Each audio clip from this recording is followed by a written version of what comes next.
With the absolute kaiju spectacle that is the MonsterVerse continuing to march on with more Godzilla kaiju fight epicness, and Legendary being given the keys to Toho's entire library of kaiju as of actually several years ago, this does bring into question what does the future of the MonsterVerse actually have in store for our kaiju companions to fight. Now, it is worth noting that there was a little bit of debate and stuff still going online in terms of discussion about, well, they had Phosphora planned as a replacement of Mothra if they weren't able to get the rights for Mothra, and that was left on the cutting room floor.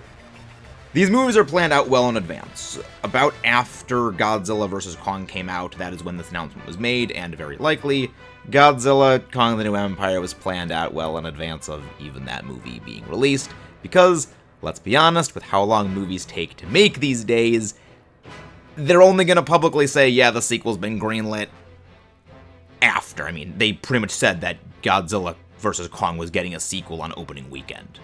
So they had that movie already in production, and the announcement of Toho had gifted the rights to all the monsters to Legendary to use at their own discretion came after the fact. At the same time, those talks had been in discussion for months to probably years in advance of that actual announcement. Prior to that, they actually did need to pay Toho the licensing fees in order to access the monsters. That's actually one of the reasons they couldn't feature more monsters that were classics in King of the Monsters. They did come with a fairly expensive price tag. However, with that limitation being removed, those shackles being released for those of you who are fans of Xenoblade, which we will be playing on our secondary channel at some point soon, Maxis, so stay tuned for that. But for those of you who are the kaiju connoisseurs, for the MonsterVerse, which would you rather see in the movies? The old classics from Toho, or more of Legendary's originals? Comment your thoughts below, and if you would like to see any returning Toho kaiju, which ones would you like to see most of all? And subscribe for more if you guys haven't done so already. You are the true beating heart of this channel. I'm just some jackwagon talking into a camera. Another little extra element to this is Godzilla -1 getting a sequel. Since this is the first time we have had two parallel Godzilla franchises running at the same time, it does bring into question if Toho is making their own Godzilla movies and they still have the rights to their own monsters, will that interfere with Legendary's production of movies? Something similar for this actually happened with DC. When the various Batman movies were being made, DC Animation was straight up not allowed to use a very significant number of Batman's main villains. This was known as the Bat Embargo. So it is, if Toho plans to use many of their classics for the -1verse, or the Minusverse, well, the -1 series, or -1 saga, whatever you want to call them, because again, there's only one movie so far, so we don't really know what to call them yet. Whatever Toho plans to do with them, it is likely that will have a knock-on effect with the monsters usable in Legendary's movies. But another little added layer to this whole thing is with the way the tone of the -1 is set, and especially the comments made by Takashi Yamazaki, specifically the itching on his neck, and of course the end credit scene with Noriko, it's very likely they're probably not going to be having other kaiju show up in -1's sequel, which honestly for simplicity we'll probably just call -2 or Godzilla 0. Very likely it's going to focus on just the after effects of Godzilla's rampage and the lingering effects that the G-cell infection has on all of Japan, and specifically Noriko. Though, one thing that I don't like is with the G-cell infection idea, literally everybody would be infected with G-cells. So, I don't know, that's kind of one thing that sort of sucks me out of that whole thing, the whole idea. But, back to the MonsterVerse movies. That's what you're really here for, are you not? Well, you're for all things kaiju. And more. We got plans. This is something I think I'm going to be starting to do a little bit more on the channel. I have been writing my own original kaiju stories, very much inspired by Godzilla, and an idea I had for this channel was posting readings of some entries from those stories, adding in some sound effects, maybe some clips from Godzilla movies to set the tone, so to speak, and I'd like to know your guys' thoughts on that. Would you be interested in hearing sort of short little audiobook snippets of my own writings? But for the classics, especially for those we would all like to see return, there is a fairly extensive list of the various monsters that could, and I think many of us would like to see make an appearance. Not least of all including the classics who have already made their appearance: Rodan, Mothra, Ghidorah, and potentially Mechagodzilla. As well as they did reference Anguirus with a skeleton there, and Mechagodzilla's entire body wasn't actually destroyed, so the scrap could be salvageable. I'll save my overall thoughts for the two sides of returning monsters versus new monsters for kind of in the end, but as of the returning monsters, I think those five, well, the four of the big five, those are the most likely, obviously, to return in the MonsterVerse. They've already been set up, they've already been established. Now, I'm not the biggest fan of the way that Godzilla Kong the New Empire handled Mothra, because it is very confusing for the casual observer, and even for those who are much more engrossed in the MonsterVerse, because in Godzilla King of the Monsters, Mothra laid an egg on the island in the Pacific, before showing humanity where Godzilla was so they could fix him after they used the Oxygen Destroyer. The Mothra in Godzilla Kong the New Empire is not the offspring of that Mothra, it is a resurrection of the original Mothra. That's why it does look somewhat different, and why it is seemingly more powerful. It is the most, quote-unquote, Mothra there ever was. Because every Mothra is a clone of the previous one, meaning every Mothra is the same Mothra, kind of like the Avatar cycle. So, there are two Mothras, which is something we'll get into at a later date, because it's kind of one of the retcons I don't like. Like, it would have been a lot better if the idea was that Godzilla was the one that resurrected Mothra, not the UE people. Ghidorah, I don't see as likely he's returning unless it's like another of the same species. And Mechagodzilla, I think Mechagodzilla could be somewhat salvageable and obviously reprogrammable. Who knows, maybe. Rodan is doing kind of his own thing. But as for the returning Toho Kaiju, or I guess newly joining old Toho Kaiju, these, I think if they're going to be reintroducing some of these, or introducing them, I guess, there is one of two ways to go about it. And that is to not just transliterate the backstories and origins of the various monsters. I think if they are going to be bringing in the old ones, they should change the backstories to a degree. Not so much that it completely changes the whole scope and scale of the character, but rather making the monsters in the MonsterVerse their own distinct incarnations. A good example for this, and the one that I actually frequently like to cite, is the way Transformers handles a lot of its different iterations. Obviously, every version of Optimus Prime draws on the original Optimus Prime. However, every incarnation of Optimus Prime is very much distinct from each other, and they take aspects of the original, possibly aspects of other Optimus Primes, but it adds to it, it changes to it, and it makes this origin, this character, its own. It's one of the reasons why the Transformers Prime version, the original version, the War for Cybertron version, all of them just hit so hard and hit so different, because while they are the same character, they are very different versions that still have the same personality, that have the same, I'm going to say in some cases even the same voice actor. And that, I think, is the best way to handle a lot of these classic Tohos. Don't just make Biolante's origin, if Biolante is to come back, the same thing as what it was in the original. That's one of the reasons why Space Godzilla, I think, is going to be kind of a problem, because Space Godzilla, kind of like Mechagodzilla, that name entails something specific. He is a Godzilla from outer space. Which, there are one of two ways you can go about this, which is somehow have Godzilla cells get scattered into space, which I know some people have been saying actually in the comments of my previous video, that when Ghidorah grabbed Godzilla, took him up into the atmosphere, and dropped him on the ground, well, that could be how Godzilla cells got into space. That was only just barely above the cloud layer. That's not really much higher than where airplanes fly. That is nowhere near the edge of space, which means that there's no really Godzilla cells can get into space that way.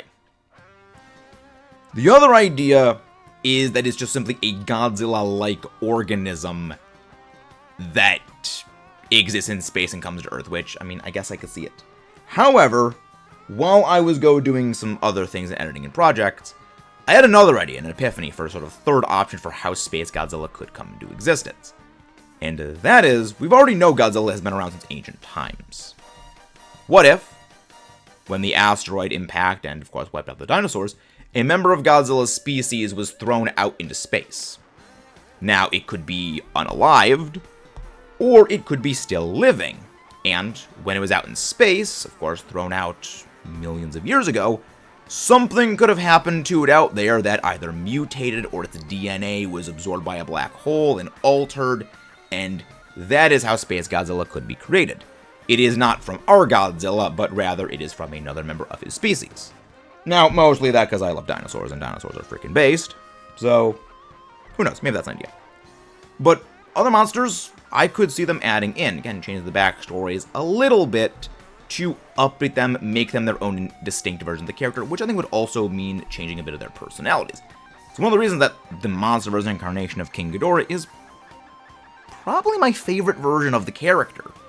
Rodan, very different version of the character than any of the previous incarnations. Mothra is mostly the same, because Mothra is really the most consistent character in really all of Toho's Kaiju library, but even every individual version of Mothra is still somewhat distinct to her own selves. And obviously Godzilla himself is a very distinct character from any of the previous Toho incarnations. So I do have a lot of confidence that the MonsterVerse, especially if they do bring back a lot of these classics, would be able to do justice to them. Now, there have been varying degrees of them pulling this off with other monsters. I know some people don't like a lot of the versions of Mechagodzilla that they made. I know people don't like modern Mechagodzilla. I like it because I like that the idea of the MonsterVerse is humanity messing around with nature and things we don't understand, and nature coming to bite us in the butt and say, hey, you are not the masters of this earth. You don't know what you're messing around with. Stop that.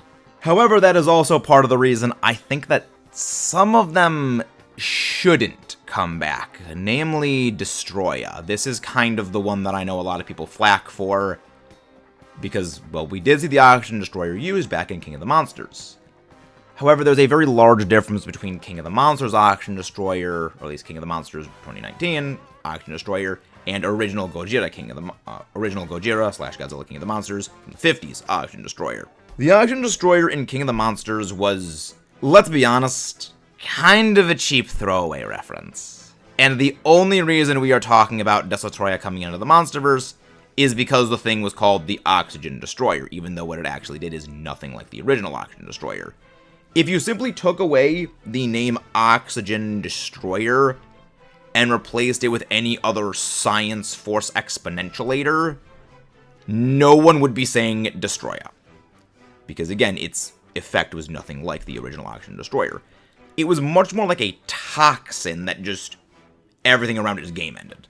Where the original classic Oxygen Destroyer was in acidified the ocean water. And the bay, Tokyo Bay, was just, it dissolved the fish. It dissolved Godzilla's entire body. It turned the water so lethal that it just disintegrated everything. Because it was a very chemically reactive chemical.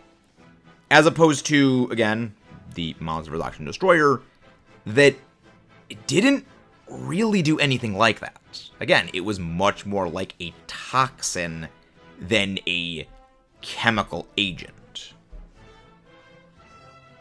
Which is a large part of why I say it doesn't really make sense to have Destroya enter the MonsterVerse. The Oxygen Destroyer in both versions is on an entirely different level.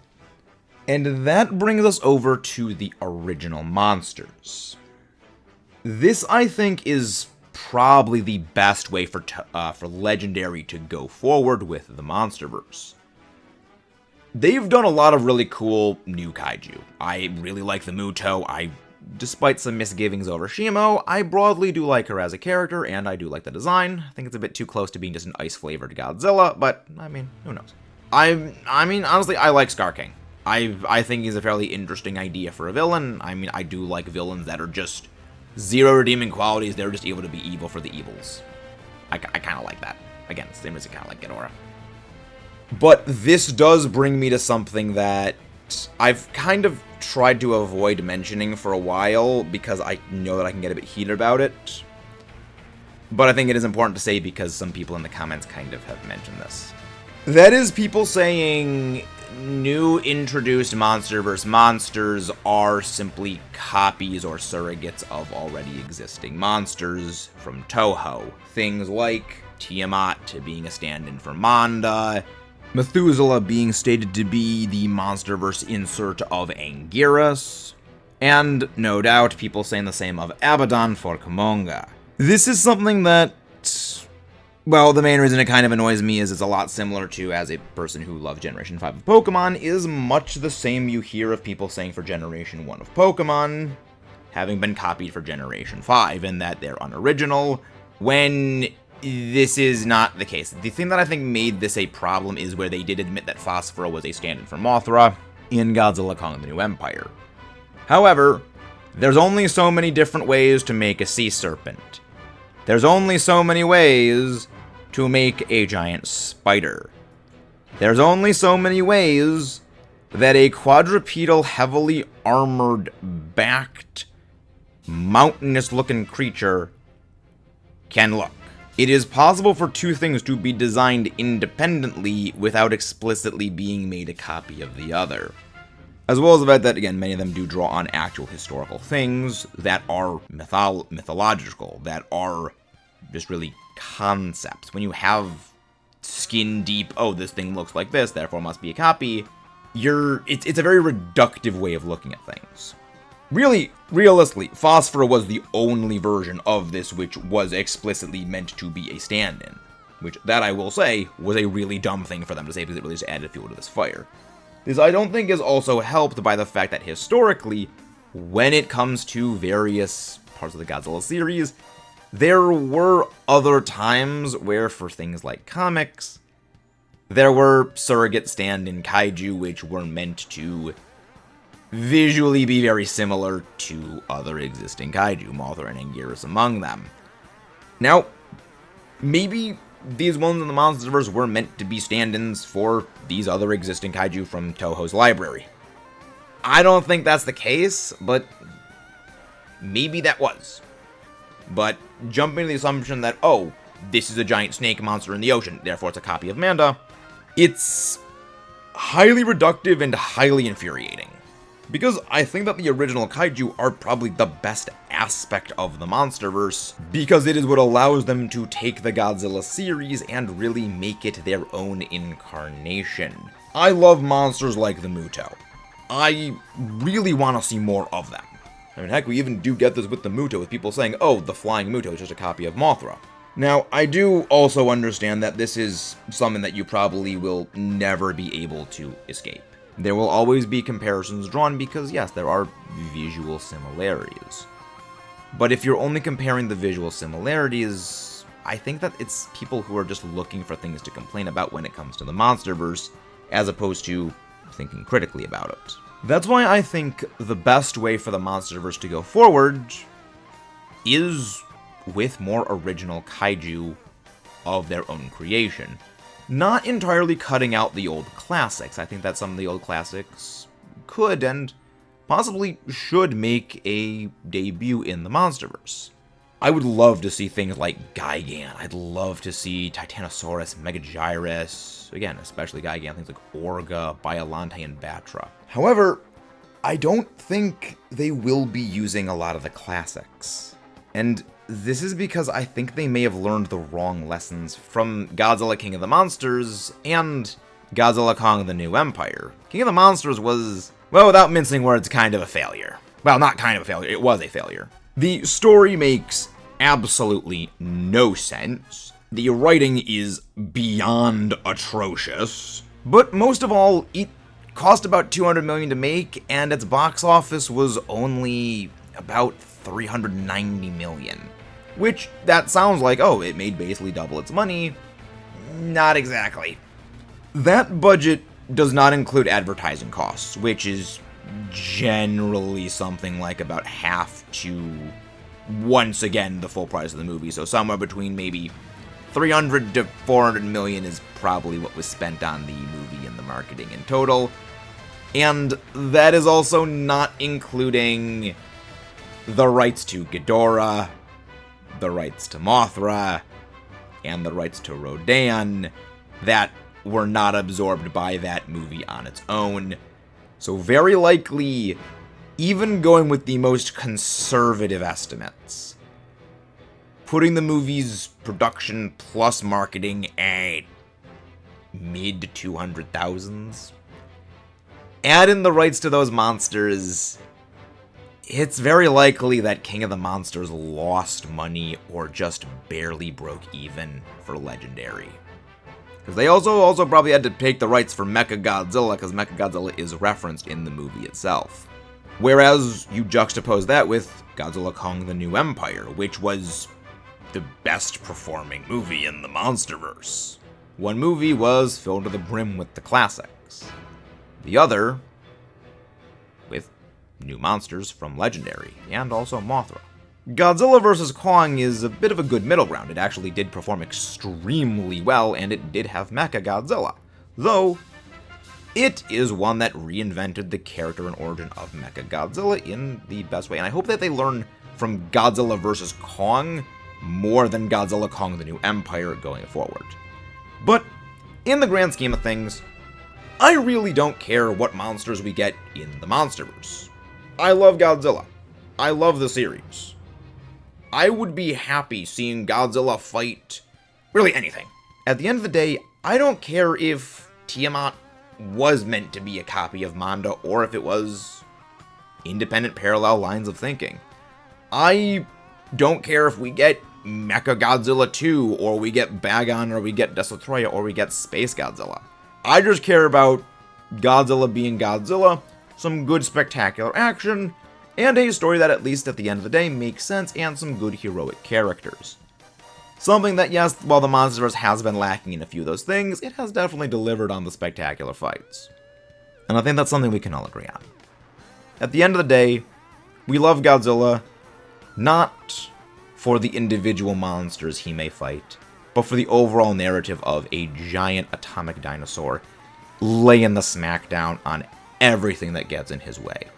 On heroes being heroes, and some good old-fashioned fun, and at the end of the day, maybe some good lessons about life to live, and morals.